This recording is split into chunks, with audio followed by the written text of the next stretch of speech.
TX21 Jamu. Malam hari, Anissa merapikan kamar tempat mertuanya akan menginap selama beberapa hari. Ibu mertuanya masuk ke kamar dan langsung menyimpan pakaian di lemari. "Nisa, di sini ada gak orang yang jual jamu gendong?" tanya mertuanya ini. Anissa sedikit bingung dengan pertanyaan ini tapi dia tetap menjawab. "Ada mah, setiap pagi ada yang jual keliling," jawab Anissa, mengira mamanya ingin beli jamu untuk kesehatan. "Jamu untuk kesuburan bagus loh, dulu kan mama lama baru hamil terus mama coba minum jamu itu sekitar setahun, dan alhamdulillah mama bisa hamil," ucap Janeta. Ternyata mertuanya ini ingin dia membeli jamu kesuburan. "Ya ma, besok Nisa coba beli, kita kan harus usaha dan juga berdoa," ucap Anissa. "Tapi kalaupun Allah belum mau memberikan kalian keturunan, mama gak masalah, yang penting kalian selalu bahagia," ucap Janeta biar Anissa gak salah paham dengan ucapannya. Dia takut Anissa mengira dia ingin punya cucu secepatnya. Anissa mengangguk. "Maaf ya ma, jadi menyusahkan mama dan papa karena harus menginap di sini," ucap Anissa mengalihkan pembicaraan. "Gak apa. Lagian kami di rumah juga kesepian," ucap Janeta. Setelah merapikan kamar, keduanya berjalan keluar dan berkumpul bersama yang lain. Keesokan harinya, Anissa membuka matanya dan langsung melihat senyum Raihan di sampingnya. Mungkin suaminya sudah bangun sejak tadi. Raihan memeluknya saat masih berbaring. "Sebentar, jangan bangkit dulu," ucap Raihan mengeratkan pelukannya. "Ana uhibuka filah," ucap Anissa pelan. Raihan semakin mengeratkan pelukannya mendengar itu. "Ana uhibuki filah," ucap Raihan juga. Setelah beberapa menit, mereka sama-sama bangkit. "Bangunin Siva dulu," ucap Anissa. Anissa memakai jilbabnya lalu berjalan keluar kamar. Kedua mertuanya juga sudah bangun. "Kami sholat duluan di kamar," ucap ibu mertuanya. "Iya ma," kata Anissa yang kembali berjalan menuju kamar Siva. Dia membuka pintu dengan pelan. "Pagi cantik, ayo bangun," ucap Anissa saat sudah berada di dekat Siva. "Bentar lagi Umi, Siva masih mengantuk," ucap Siva masih sambil pejam. Tapi suara Uminya terdengar jelas olehnya. "Ini hampir pukul 5, ayo Umi gendong," kata Anissa. Anissa mengangkat Siva yang masih berbaring, sedikitpun dia tidak merasa berat, mungkin karena sudah terbiasa. Siva masih memejamkan mata, Anissa membawanya keluar dari kamar. Raihan tersenyum melihat Siva yang masih terkulai. "Abi tunggu di dalam," ucap Raihan menunjuk ruangan tempat sholat. Anissa mengangguk. "Ayo bangun sayang," ucap Anissa. "Iya Umi," ucap Siva masih sambil merangkul lehernya. Anissa tersenyum dan mencium pipi Siva. "Umi tambah sayang sama Siva kalau seperti ini," katanya saat melihat mata Siva mulai terbuka. Setelah sholat subuh, Anissa dan ibu mertuanya memasak, dia mulai menyiapkan bekal untuk Siva ke sekolah. Setelah sarapan, dia merapikan pakaian Siva yang akan berangkat ke sekolah. "Hari pertama di sekolah baru jangan nakal ya," ucapnya. Siva mengangguk. Janeta dan Pramana terharu melihat perlakuan Anissa yang seperti sudah terbiasa.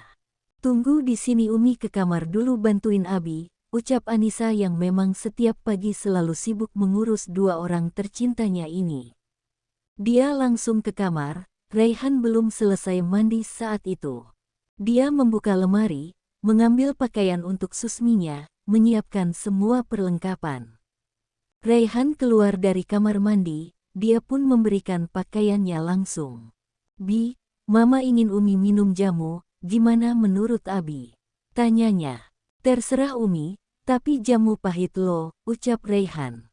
"Iya, karena pahit jadi saat Umi minumnya ditemani Abi saja biar pahitnya gak kerasa," ucap Anissa.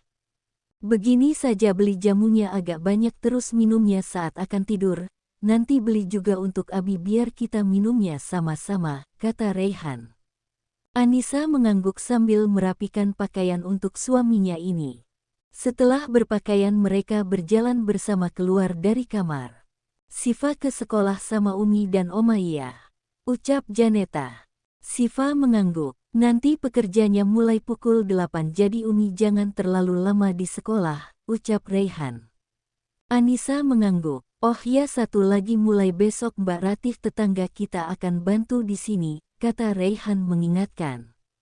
Dia sudah setuju, tanya Anissa. Iya, dia juga lagi perlu uang makanya saat Abi tanya suaminya, mereka langsung setuju, suaminya juga akan jadi pekerja di sini, kata Raihan. Janeta memilihkan Anissa jamu.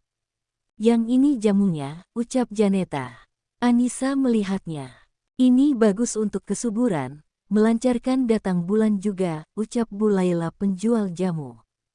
Beli yang ini saja 1 kotak kecil, terus jamu untuk suami saya juga, ucap Anissa. Yang ini, kata Bu Laila menunjukkan bungkus jamu. Bisa gak beli airnya sekalian? Tanya Anissa. Bisa, mau berapa botol? Tanya Bu Laila. 1 saja Bu, nanti kalau habis baru beli lagi, kata Anissa. Simpan di kulkas ya, tapi bisa juga dipanasin, kata Bu Laila. Anissa mengangguk. Janeta tersenyum ke arah Anissa.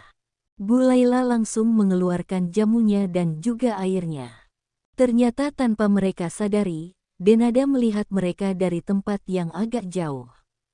Dia gak pernah tersenyum seperti itu padaku dulu, apalagi sampai memperhatikan seperti itu batin Denada saat melihat perhatian Bu Janeta pada Anissa.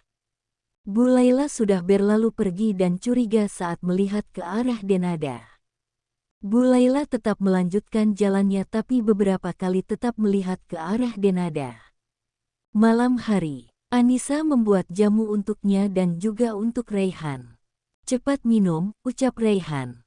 Anissa tidak tahan mencium baunya dan langsung menutup hidung saat akan meminumnya.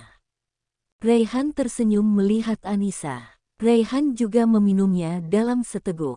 Anissa beberapa kali berhenti meminumnya. Dihabisin, ucap Raihan. Anissa mengangguk. Raihan menunggunya hingga selesai. Kalau Umi gak suka, besok-besok gak usah minum lagi, ujar Raihan. Ini karena baru pertama kali jadi belum terbiasa rasa pahit, kata Anissa. Jadi besok masih mau minum ini? Tanya Raihan saat menatap Anissa yang meminumnya lagi dengan ekspresi hancur. Anissa mengangguk. Raihan tersenyum memegang wajah Anissa. Jangan terlalu dipaksakan dan juga jangan terlalu dipikirkan masalah anak. Mungkin Allah belum percaya pada kita sehingga dia menunda memberikan kita keturunan, ucap Raihan. Iya, tapi kan kita juga harus usaha, gak terpaksa kok, kan ditemani Abi juga minumnya, kata Anissa. Anissa dan Raihan duduk di tempat tidur mereka. Seandainya Umi gak bisa memberikan Abi seorang anak bagaimana? Tanya Anissa. Abi gak masalah tentang itu, tapi kita gak boleh putus asa, kata Raihan. Terima kasih Abi, ucap Anissa sambil tersenyum ke arah Raihan. Oh ya ada yang mau Abi tanyakan, ucap Raihan. Apa? Tanya Anissa. Kita menikah karena dijodohkan, sejak kapan Umi menyadari perasaan Umi pada Abi? Tanya Raihan. Sejak Umi masih kecil, jawab Anissa. Raihan menatap bingung pada Anissa. Waktu Abi di pesantren Umi sudah mengagumi Abi, Umi juga menyimpan foto Abi bersama teman-teman lama Abi, ucap Anissa. Kok Abi gak tahu ya? Kata Raihan. Karena kita gak pernah bicara secara langsung, Umi diam-diam sering melihat Abi saat Abi belajar, cerita Anissa sambil tersenyum mengingat semuanya. Saat mendengar kita akan dijodohkan waktu umur Umi 17 tahun, Umi sangat bahagia, tapi ternyata Abi menolak, kata Anissa. Raihan mendengarkan cerita Anissa dengan sangat menyesal. Maafkan Abi, ucap Raihan sedih. Anissa tersenyum ke arah Raihan. Tapi sekarang Umi bahagia karena Umi bisa bersama Abi, kata Anissa. Anissa memegang wajah Raihan dengan kedua tangannya. Tapi jika dulu kita menikah mungkin kita gak akan sebahagia ini karena setelah keluar dari pesantren pergaulan Abi sangat tidak baik, kata Raihan sambil mencium pipi kanan Anissa. Sekarang kita tidur sudah larut, ucap Raihan. Anissa mengangguk.